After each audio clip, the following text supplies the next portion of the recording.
বাংলাদেশে কিছু অলৌকিক ব্রিজ এবং সেতু রয়েছে, তবে অদ্ভুত বিষয় হচ্ছে ভিন গ্রহের সেই ব্রিজ কিংবা সেতুগুলো পার হতে হলে অবশ্যই আপনাকে এলিয়েন হতে হবে, সাধারণ মানুষ হলে চলবে না। এলিয়েন দ্বারা নির্মিত এই সেতুগুলো দেশের জনসাধারণের জন্য প্রায় 2 দশক ধরে তৈরি করা হয়েছে, অথচ সেতুগুলোতে ওঠারই কোনো ব্যবস্থা নেই। তাহলে এরকম সেতু বানানোর মানে কি? এর কারণ খুঁজে বের করেছে দেশের সাধারণ বিজ্ঞানীগণ। বাংলাদেশের জনসাধারণের কষ্ট কমানোর জন্যই সেতু নির্মাণের দায়িত্ব নিয়েছিল এলিয়েনরা, কিন্তু তারা বুঝতে পারেনি সাধারণ মানুষের এলিয়েনদের মতো ক্ষমতা নেই, তারা এক লাফে সেতু পার হয়ে যেতে পারে না। এটা না বোঝার কারণেই এলিয়েনরা নিজেদের মতো করে সেতু বানিয়ে রেখে গেছে, যেসব সেতুর কোনোটিতে হয়তো ওঠার ব্যবস্থাই নেই, শুধু খালের মাঝখানে আগামাথা ছাড়া একটি কংক্রিটের সেতু দাঁড়িয়ে আছে। আবার হয়তো কোনোটিতে সেতু বলতে কিছুই নেই, শুধু কয়েকটি পিলার বানিয়ে রাখা হয়েছে। আপনাকে সেতু পার হতে হলে পিলারগুলোর উপর দিয়ে লাফিয়ে যেতে হবে। কিছু ব্রিজে আবার রড না করে বাঁশ ব্যবহার করা হয়েছে। হয়তো এলিয়েনরা ভেবেছে রড দিয়ে কি হবে, এর চেয়ে বরং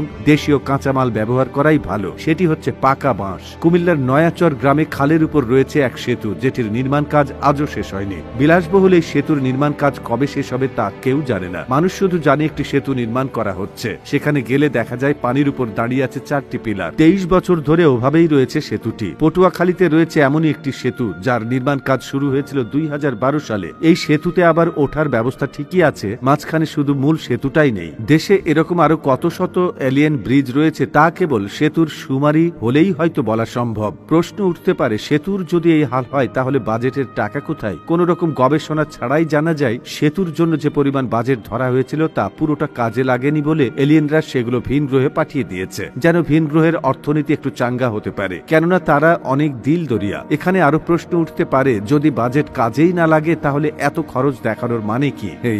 মানে এই প্রশ্নের উত্তর আমরা সবাই জানি, কিন্তু বলবো না। দেশের অত্যাধুনিক সেই সেতুগুলোতে এখন মই ব্যবহার করে কাজ চালাচ্ছে মানুষ, কারণ সেতুগুলো মানুষের উপযোগী করে আপডেট করার কথা থাকলেও পরবর্তীতে সেই সুযোগ আর হয়ে ওঠেনি, কারণ ভিন গ্রহে শুধু টাকা পাঠিয়ে কাজ হয়নি। তাই এলিয়েনরা বাংলাদেশের চুক্তি বাতিল করে এবার নিজেরাই দৌড় দিয়েছে ভিন গ্রহে। এদিকে সেতুগুলোর এমন হাল হওয়ার আসল কারণ খুঁজে বের করার চেষ্টা করেছে দেশের সাধারণ বিজ্ঞানীরা। দীর্ঘশ্বাস ফেলে তারা জানিয়েছে উন্নয়নের জোয়ারে ভেসে গেছে এসব সেতু। ভাগ্যিস কিছু অংশ মজবুত করে বানানো হয়েছিল, নয়তো আজ আমরা সেটুকুও হারাতাম। তবে হারালেও যা, না হারালেও তা, কারণ এসব ব্রিজ কেবলই শোপিস। এত সুন্দর সুন্দর শোপিস বানিয়ে দেওয়ার জন্য আজ উঠতে বসতে এলিয়েনদের স্বল্প আয়ু কামনা করছে দেশের সাধারণ মানুষ। দেখেন সবাই উন্নয়ন উন্নয়ন উন্নয়ন। তো বন্ধুরা, এই প্রতিবেদনটি ভালো লেগে থাকলে আমাদের কমেন্ট করে জানাবেন।